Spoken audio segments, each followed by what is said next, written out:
Bom, em primeiro lugar, muito obrigado, Enoque, doutor Edmundo, pelo convite. Eu sempre gosto de falar na área da saúde. Eu não sei nem se você falou que eu sou advogado, mas eu sou advogado, né? Então, assim, muitas vezes as pessoas acham bizarro um advogado falando na área de saúde. Eu também acho. Inclusive, eu evito de falar desse tema com a Maria, porque é obsessiva do jeito que ela vai achar alguma coisa no British Journal falando que advogado não presta na área da saúde. Então, eu evito comentar sobre isso. Não é muito bom a gente falar disso com a Maria, não. Bom, é uma obsessão para mim o negócio de área de saúde por conta de família, de histórico familiar. Eu sou um advogado, apesar de ser advogado, eu nunca fiz audiência na minha vida. Eu não sei o que é isso. Eu sempre trabalhei com a questão preventiva e já tem uns 15 anos que me angustia muito o relacionamento que a gente tem com o paciente. Há 15 anos atrás eu comecei a entender essa história e busco isso na minha carreira, tentar compreender isso. Já fiz terapia por conta disso, outra vez mandaram fazer yoga para tentar entender esse negócio, já busquei esse doutorado lá na França para poder tentar entender isso, dentro do hospital eu tento entender isso. É a obsessão que eu tenho. Mais recentemente, apareceu essa história com muita força, ano passado, principalmente, sobre a questão de experiência de paciente, e abriu essa especialização lá no CIR, e eu fui fazer essa especialização para poder tentar entender. Então, o que eu quero falar hoje aqui com vocês é isso, né? Experiência de paciente é uma mudança de cultura, esse que foi o tema proposto. Eu achei esse tipo de letra aqui bacana, de uma mudança de cultura, me lembrou meio aqueles negócios do Drácula lá, assim, é um negócio que me dá medo um pouquinho mesmo, essa história de mudança de cultura. É o que eu quero conversar com vocês. Evidentemente, quando você fala em experiência do paciente, você está falando sobre ser humano, não é? E quando a gente vê aquele vídeo que foi passado aqui da Reddor, né? Aliás, é um outro problema, você vai ficando velho, meu sangue alemão está raliando e está vindo um sangue italiano. Eu fico chorando nesse negócio todo. Eu estou chorando fazendo esteira, vendo Grey's Anatomy, eu estou chorando agora. Então tá uma coisa desgraçada de complicado. E eu tinha me proposto a trazer para vocês uma experiência super pessoal e idiota, que eu tive particularmente. Minha filha tem 11 anos de idade e ela faz vôlei lá no Minas, né? Tem alguém de Belo Horizonte aqui, né? Levanta a mão, por favor. Cadê pessoas de Belo Horizonte? Tinha um 31 aqui. Bom, sou eu então. Minha filha faz vôlei lá no Minas, 11 anos, novinha e tudo. E ela ela falou assim, pai, eu quero andar, eu quero que você treine vôlei comigo. Eu fui treinar vôlei com ela, eu falei assim, mas você precisa de treinar também, você precisa de respirar melhor. Aí eu fui fazer uma corrida com ela, começar uma corrida. Eu sei que essa menina, em 100 metros, assim, menos de 100 metros, a menina estava completamente sem respirar. Ela estava completamente cansada, olho preto, sabe assim, já enxergando preto e tudo. Eu falei, gente, coisa estranha. Eu conversei com o médico, fui fazer um exame com ela, que ele falou, faz o exame, aquele exame de esteira e tudo. Olha para vocês verem que coisa estúpida, que coisa idiota. Fui na clínica do médico, fui fazer o exame, e eu preocupado, porque a pessoa que ia fazer o exame não conhece minha filha. Eu conheço minha filha, né? Mas eu sou pai. Olha só a desgraça dos dois mundos, né? Eu conheço minha filha, mas sou pai. Pai é um negócio muito esquisito, né? Mãe também é, mas pai é um negócio muito esquisito. E eu conheço minha filha. E, obviamente, durante o exame, ela foi e começou. Ela sentiu aqueles protocolos de atleta lá. Aí eu fiz, pá! Aí a mulher olhou para mim assim, a frau lá, né? Falou, sai. Assim o senhor vai atrapalhar o exame. Aí eu saí, porque a mulher mandou eu sair. Que eu vou ficar lá? Não, eu saí, fiquei para trás.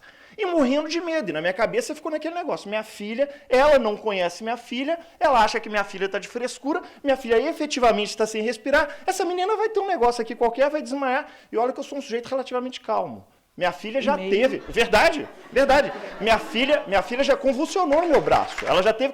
E eu fui calmo. Eu olhei, eu tratei, já pensei em tudo. Eu sou um cara calmo em momentos. Eu já negociei sequestro. Eu sou um cara calmo nesses momentos de crise, assim.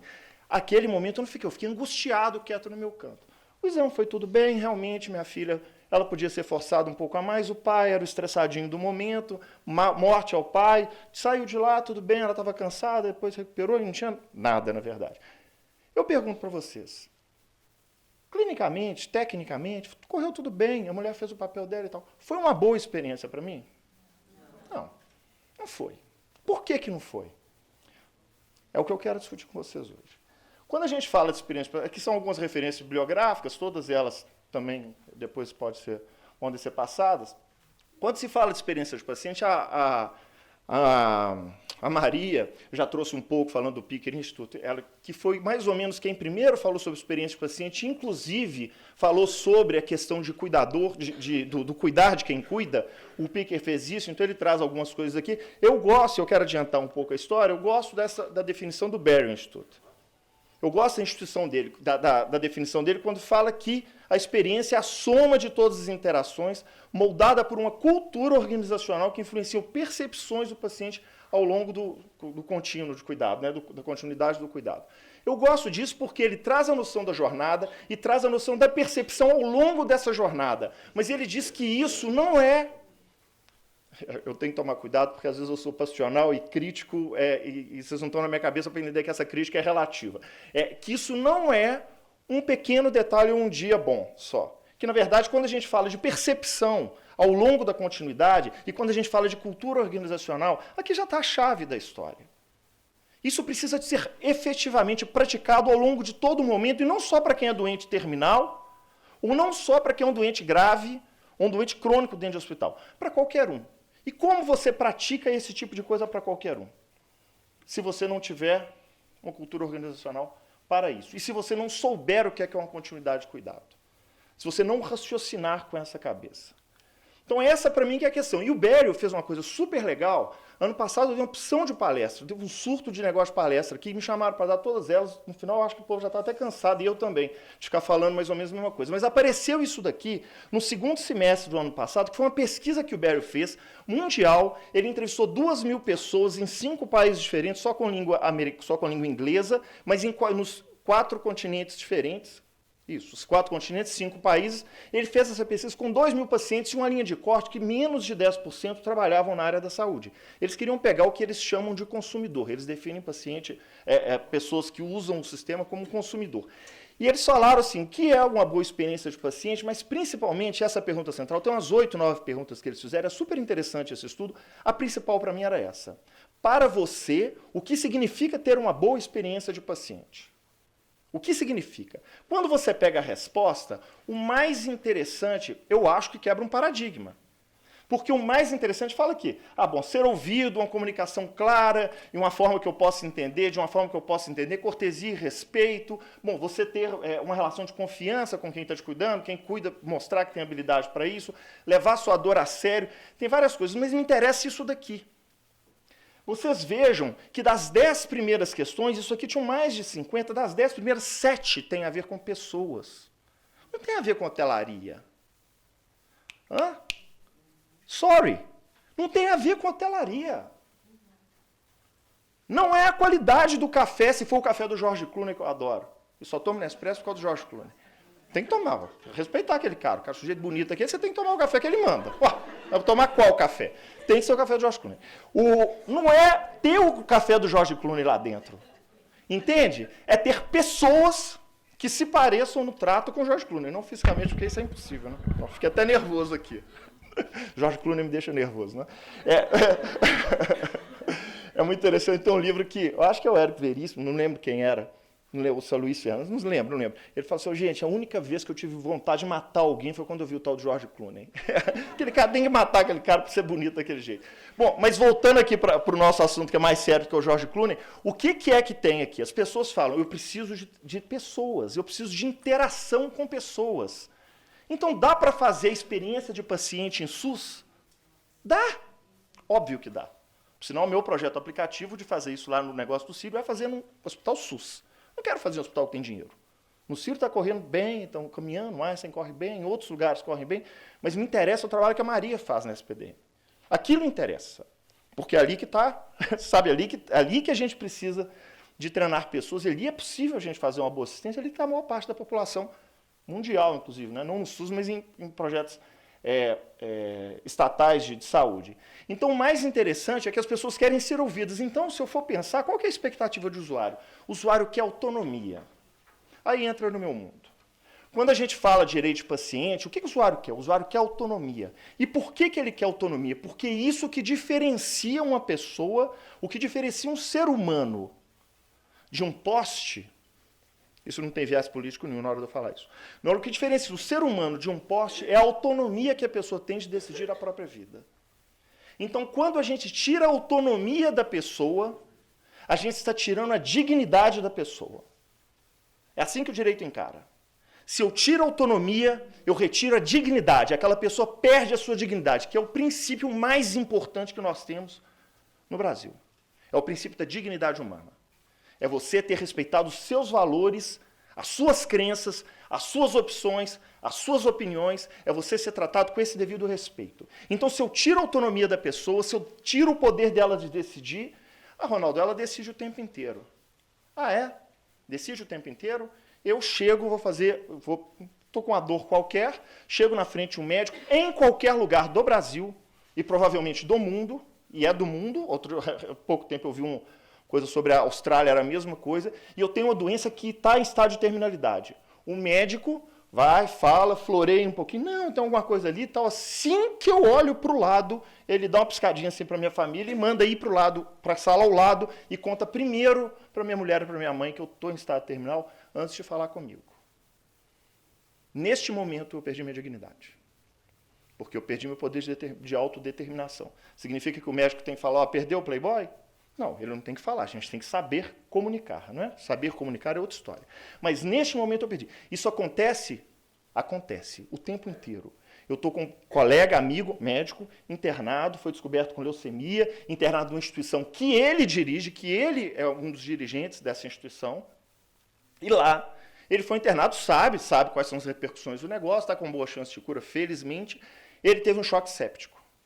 Na hora que ele estava chocado, chegaram todos os termos para a esposa dele, que estava vendo o marido em choque, o tio está morrendo, aí chega para a esposa e fala, assina isso daqui, que ele vai ter que ir para a CTI, que pode vir a ter que entubar, pode ter que traqueostomizar. Colheu a assinatura? Colheu. Isso é dar a opção para a pessoa? Aqui é só o conceito. Por que não é dar opção para a pessoa? Porque para você preservar a autonomia da pessoa, Enoque, eu posso fazer propaganda sobre aqueles itens que é para pregar no quadro lá? Pode, lógico. Pode? Pode. Posso forçar a barra Pode. assim? É? Vontade. Posso falar assim, que é o número 18 que eu quero? Pode. Que eu voto? Não, se não puder, eu não falo que é o número 18. Não fala que é 18. Número 18, aquelas estrelinhas lá. Eu posso pregar as minhas, eu não sou do sistema, eu posso pregar as 10 bolinhas lá, número 18 que eu... Por quê? Número 18 fala de consentimento informado. Eu fui procurando ali, fui vendo. Você, para preservar a autonomia da pessoa, é dar para ela as informações necessárias para que ela tome as escolhas de acordo com a própria vida, tem um slide logo depois desse que vai falar, você precisa de ter alguns elementos, todos ligados à comunicação. Primeiro, a pessoa para manifestar livremente sua vontade, termo de consentimento livre e esclarecido, não é assim? Gosta de chamar? TCLE, né? A gente achou até uma sigla bonitinha para isso. Para ela poder manifestar vontade, primeiro ela tem que compreender.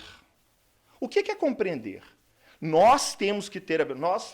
fingindo que eu sou do sistema de saúde, lembra que eu sou advogado, não presto para nada. Mas nós, que somos do sistema de saúde, temos que saber explicar para a pessoa, em linguagem acessível a ela, o que ela tem. E quais são os prognósticos daquele mal que ela tem. E qual é o processo de dor. E quais são as alternativas. Aliás, antes um pouco, a gente tem que explicar que, se ela quiser, ela não precisa ficar sabendo do que ela tem. Porque ela também pode optar pela ignorância. A gente tem que saber comunicar isso. Outro dia, em Belo Horizonte, na Santa Casa de Misericórdia, apareceu uma pessoa que só sabia falar o dialeto indígena dela. Eu preciso comunicar com essa pessoa. Quando eu estive fazendo doutorado na França, eu tive a grata chance de conhecer, é o nome que tem minha moto, tem uma moça que chegou aqui junto comigo, que estava com a sacola de Harley, eu tenho uma Harley também, o nome quem tem Harley sabe que dá o nome, aquilo dali é igual como se fosse uma mulher, assim, é intocável, né? A minha chama Monique, por quê? Por causa dessa dona que eu conheci lá nesse hospital da França, o hospital do banlieue francês, do periferia francesa, que ela tinha que saber comunicar com pessoas que não sabiam francês. Você que estava de bolsa da Harley, não era? Não, era uma outra, que estava de cinza também, que chegou no... você nem sabe, né? Nossa Senhora. Nossa, entrega para o proprietário. Pelo amor, quem carrega um negócio de Harley e não sabe que é Harley, meu Deus do céu, isso é uma das piores coisas que pode ter no... Tô virando uma mala, mas é Harley, ué. Pode carregar um peso morto, mas se é Harley, é Harley. Brincando. Então, essa pessoa precisa de comunicar com quem só sabe falar árabe.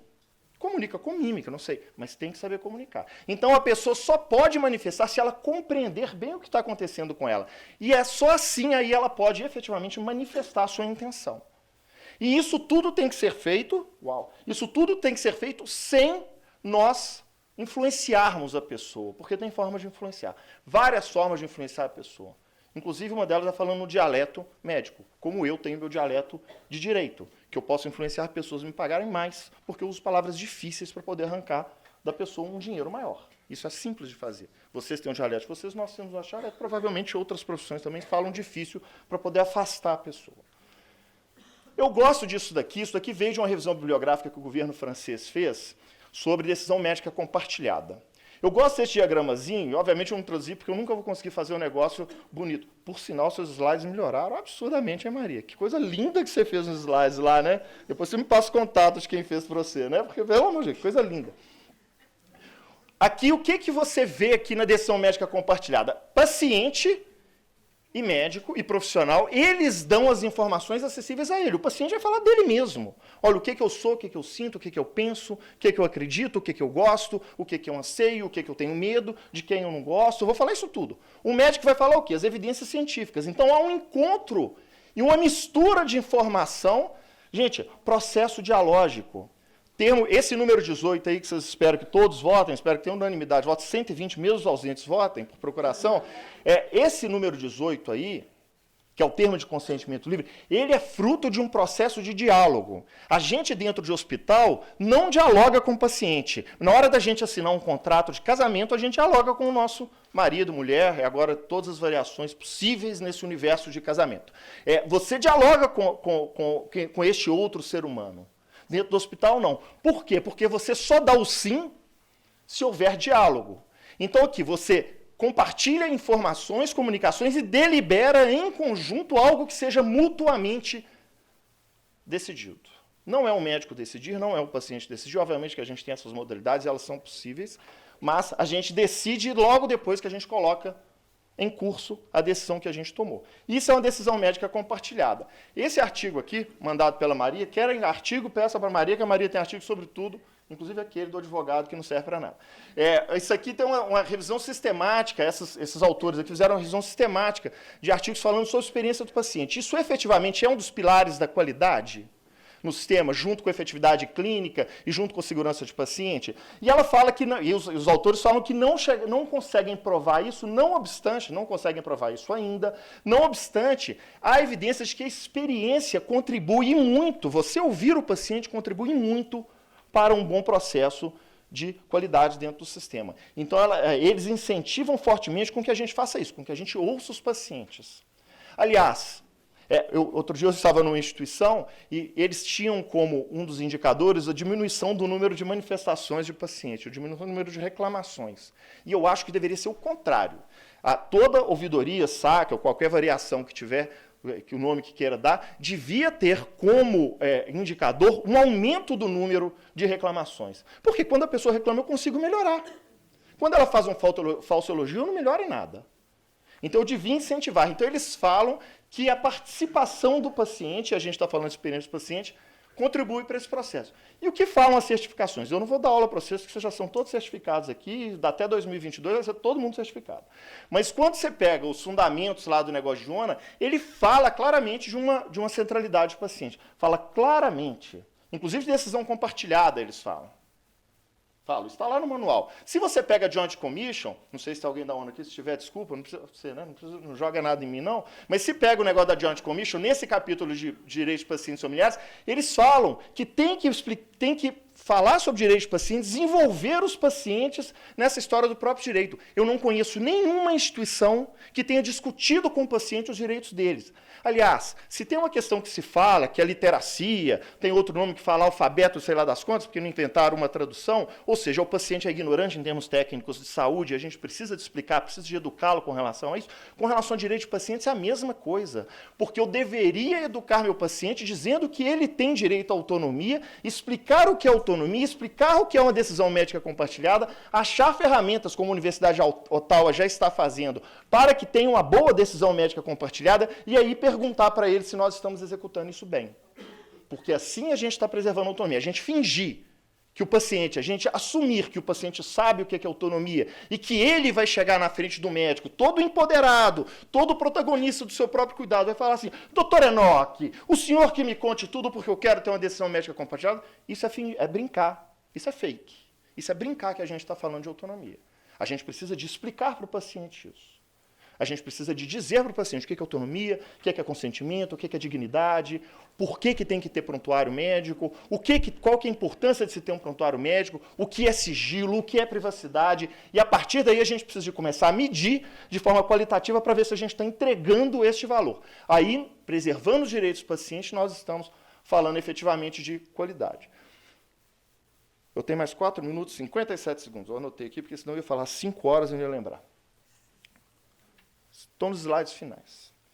Eu só quero falar o seguinte assim, discute-se muito hoje, a experiência do paciente, o meu maior medo é que esse negócio está virando, e tem gente que fala isso abertamente. Eu participo às vezes de palestras, e falo, não, esse negócio de direito do paciente vai virar uma modinha. Eles estão falando isso. Então tem gente que chama de modinha e tem gente que menospreza ou diminui a importância da questão de experiência do paciente, traduzindo isso em um dia legal, ou vou fazer tudo o que o paciente quer. Não é? Outro dia eu cheguei no hospital que era 100% de satisfação total. Eu perguntei, se o paciente chega para você estressado, ele pode te dar um murro na cara. Se esse for o desejo dele. Se é 100% de satisfação e ele quer te dar um murro, por que não deixar ele te dar um murro? Não é isso? Não tem lógica? Tem hospitais aí que são loucos com pacientes que são teoricamente viciados em morfina. Mano, se ele quer, entrega para ele. E isso é 100% de satisfação, porque se você não entregar, você não tem 100% de satisfação, vai ter 99%. Então, experiência de paciente não é nem modinha, não pode ser encarada como modinha e também não pode ser encarada como isso. O paciente é rei e dele pode fazer tudo. O que foi dito aqui, você para entregar uma boa experiência de paciente, você primeiro precisa de reconhecer o colaborador. O colaborador precisa de ter uma boa experiência de cuidado. Por sinal, o Bério fala, eu devia ter falado isso lá no começo e fugiu. Fiz piadinha demais e não falei coisa importante. O Bério ele discute um negócio super importante, que ele fala que boa parte... Quer dizer, isso já é uma ilação minha, mas ele fala que boa parte do problema que tem no sistema, e eu acho que uma boa parte do burnout acontece por conta disso, é porque a saúde, a indústria da saúde mundialmente, ela é uma indústria que está focada em transações, uma indústria transacional, e ela devia ser uma indústria relacional. Então, o descompasso que tem, aquele moço que falou, moço que ele é novo, esse que falou lá da Redditor, aquele rapaz que estava dando, Márcio Maranhão, o que ele falou lá é muito interessante. Olha, tem um negócio aí que a gente tem que entregar a mais alta qualidade com o menor custo possível. Claro, você rentabiliza e tem que rentabilizar. Vocês são dos empresários aqui, trabalham em empresas que precisam gerar lucro para os seus acionistas. Isso é ótimo, isso é perfeito. Só que a gente que trabalha no sistema, vocês que trabalham, eu não trabalho com nada, mas vocês que trabalham lá dentro do sistema, efetivamente, vocês estão ali porque a vocação sua são pessoas cuidando de pessoas.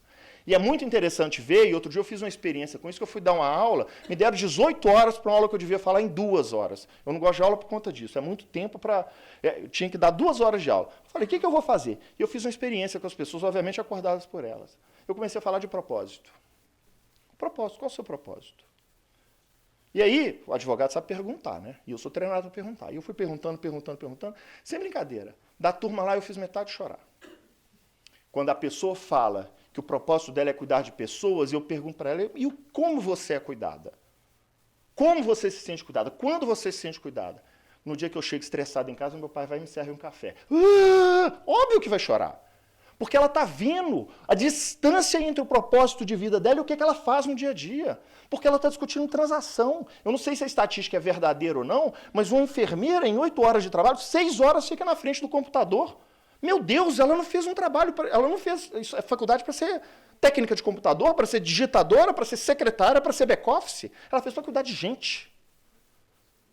Então, quando pergunta, e agora eu tenho 1 minuto e 23, eu tenho que passar. E quando pergunta se é uma mudança de cultura, evidente que é. Nós temos que nos preparar, ter um olhar generoso, porque não adianta ter um olhar de culpa, e pena que a gente não falou de cultura justa. Eu e Maria acabamos de escrever um capítulo de um livro, e a gente focou muito em cultura justa, e a gente precisa de falar sobre cultura justa. Vocês precisam de conversar sobre isso, sobre investigação de acidente, sobre sigilo nessas investigações, a gente precisa de falar isso. Bom, a gente precisa, de uma forma muito generosa, cuidar de quem cuida para fazer isso. O paciente ele precisa de deixar de ser um objeto, ele tem que ser um sujeito da relação. Sem isso, objeto, sujeito da relação. Sem isso, é bobagem a gente falar sobre experiência de paciente. Não são workshops, não são what's matter to you, e eu gosto disso tudo, mesmo. Não são essas experiências que vão trazer a experiência do paciente. O que vai trazer a experiência do paciente é uma revolução silenciosa dentro dos hospitais, quando a gente lidar com pessoas e preparar essas pessoas para ouvir os nossos pacientes e mais, ter um sentimento empático no nível 2 com elas, se colocar no lugar do outro e, por fim, ter um sentimento de compaixão com essas pessoas. Aí sim nós vamos começar a falar de experiência do paciente. É um processo longo. É um processo longo. O que tem para falar com vocês de ruim é que este processo vai ser acelerado por... Bati no microfone, desculpa. Vai ser... Já entendi.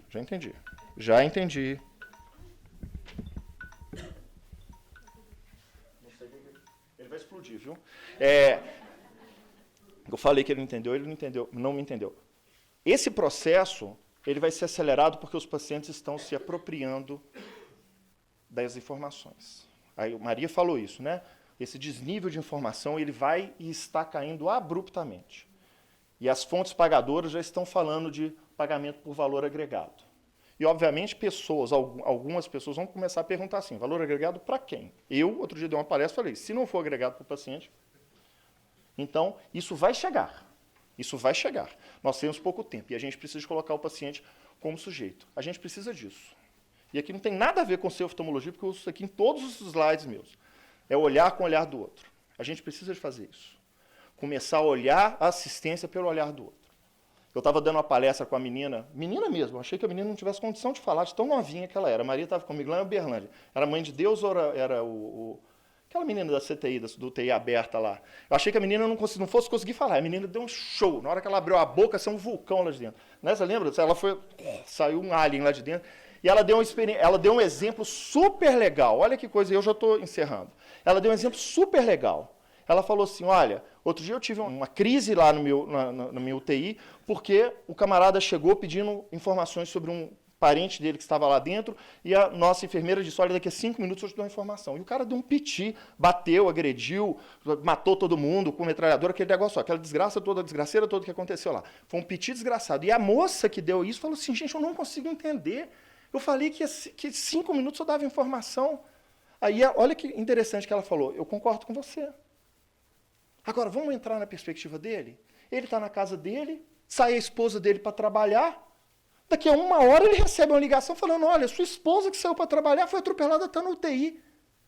5 minutos para pedir um café, o café chegasse, talvez seja até cool. A gente ficar vendo a propaganda do tio lá, do George Clooney lá. Lindo!